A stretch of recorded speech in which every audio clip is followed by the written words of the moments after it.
खबर हरिद्वार से है, जहां पथरी क्षेत्र के 2 गांव में बुखार से 4 दिन में आधा दर्जन से अधिक लोगों की मौत हो चुकी है। हालांकि स्वास्थ्य विभाग बुखार से हुई मौतों के बातों से इनकार कर रहा है।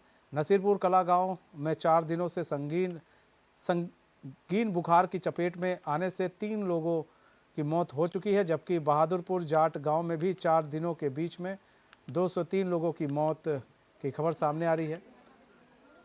सूचना पर स्वास्थ्य विभाग कैंप लगाकर लोगों के सैंपल लेने का कार्य उसने शुरू कर दिया, जबकि नसीरपुर के गांव में गुरुवार को स्वास्थ्य कैंप लगाया जाएगा।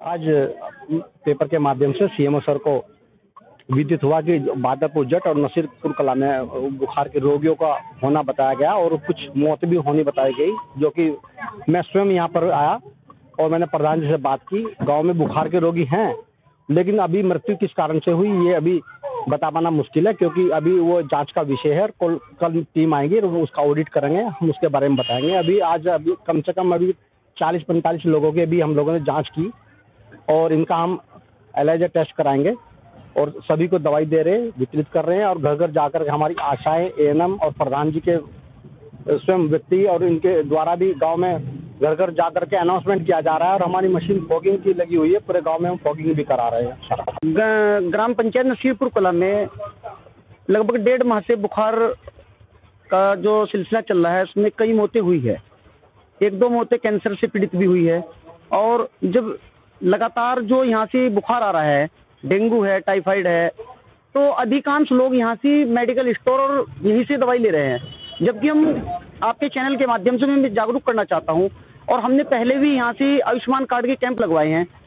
तमाम ग्रामीणों से मेरा यही निवेदन है कि जो भारत सरकार की योजना चल रही है आयुष्मान कार्ड, अपना आयुष्मान कार्ड बनाकर अच्छे हॉस्पिटल में ट्रीटमेंट कराए, ताकि लोगों की जान बचाई जा सके। ये बात तो सही है कि गांव में ही नहीं बल्कि पूरे क्षेत्र में ही इस बार बुखार कुछ ज़्यादा आया है। डेंगू की प्रॉब्लम भी आई है। इलाज भी करा रहे हैं लोग, प्राइवेट हॉस्पिटल्स में भी करा रहे हैं, ठीक होके भी आए हैं, बहुत लोग ठीक भी हुए हैं। हालांकि दर्द की शिकायत तब भी करते हैं वो लोग। और मौतों में कुछ जो पहले अखबार में लिख दी गई थी, कुछ मौतें डेंगू की वजह से नहीं हुई थी, लेकिन हाँ 2-3 मौतें बुखार की वजह से हुई हैं। कल एक टीम डिप्टी सीएमओ साहब हमारे आए हैं, वो बता रहे हैं कि कल एक टीम आएगी जो एनालिसिस करेगी, सबसे सर्वे करेगी कि इन व्यक्तियों की मौत किस कारण से हुई है, जिससे कि डाटा ऊपर भी भेजा जा सके। फारूक अली हमारे साथ जुड़ चुके हैं, हमारे संवाददाता पूरी जानकारी के साथ। फारूक, 2 गांव जो है इस वक्त संदिग्ध बुखार की चपेट में है, क्या है पूरा मामला? हेलो फारूक, आपको हमारी आवाज आ रही है? जी जी जी। फारूक, 2 गांव इस वक्त संदिग्ध बुखार की चपेट में आ रखे हैं, क्या है पूरा जी मामला? जी बिल्कुल, देखिएगा मैं आपको बताना चाहूंगा कि हरिद्वार ग्रामीण विधानसभा के 2 गांव है, जहां से पूर्व मुख्यमंत्री हरीश रावत की पुत्री जो है वह एमएलए है। और वहां के 2 गांव है, नसीरपुर कला और जट बहादुरपुर जट। इस वक्त जो है बहुत ज्यादा गंभीर बुखार की चपेट में बताए जा रहे हैं। देखिएगा, हम कल भी मौके पे गए थे और जो वहाँ के जो एसीएमओ है अनिल वर्मा जी, उनसे हमारी बात हुई थी, तो उन्हें स्पष्ट तौर पर यह कहा था कि ये इस चीज की भी पुष्टि नहीं हुई है कि बुखार किस तरह से बुखार है भी और या नहीं भी है, किस तरह से इनकी मृत्यु हो रही है।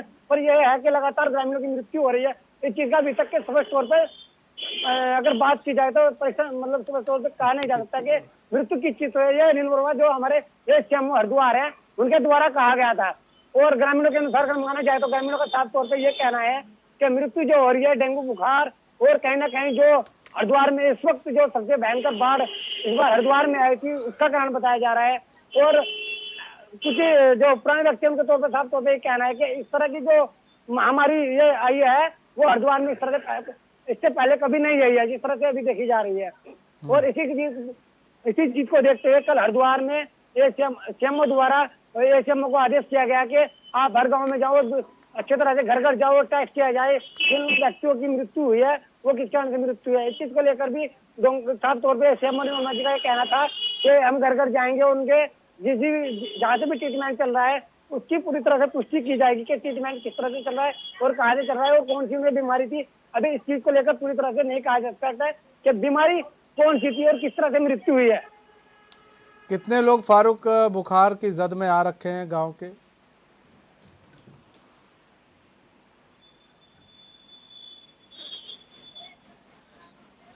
फारूक, आपको हमारी आवाज आ रही है? यस सर जरूर।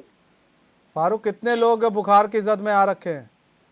सर देखिएगा, अगर बात की जाए तो अभी तक जैसे हमारे अनुसार हमें जैसे पता चला है कि ऐसा कोई घर नहीं बचा है जिस घर में व्यक्ति बीमार नहीं है।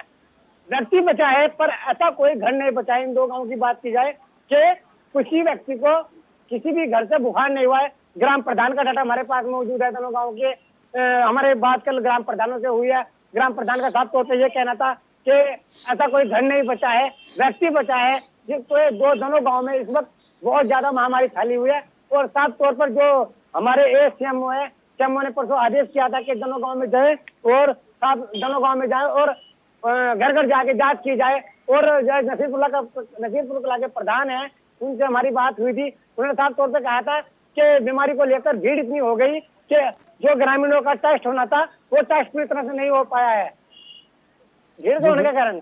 और इसी के आदेश के अनुसार 2 दिन बाद फिर ग्राम प्रधान ने जिस तरह से मामला उठाया और कल एक सीएमओ और मजमूरा ग्राम प्रधान जो है, ग्राम प्रधानपति जो है, कई दिन उनसे बात की गई। उन्होंने समझ तौर पर कहा कि आपने यहाँ कल और परसों 2 दिन के लिए कैंप किया जाएगा, हर व्यक्ति का पूर्ण रूप से टेस्ट किया जाएगा। तो क्या मतलब अभी टेस्ट हो रहा है कि नहीं हो रहा है लोगों का? छोराए गांव में अभी इस वक्त तक टीम मौजूद है। और अभी तक बात की जाए, हम अभी गए थे तो क्या सर। ठीक है फारूक, बहुत बहुत धन्यवाद हमारे साथ जुड़ने के लिए और तमाम जानकारी साझा करने के लिए।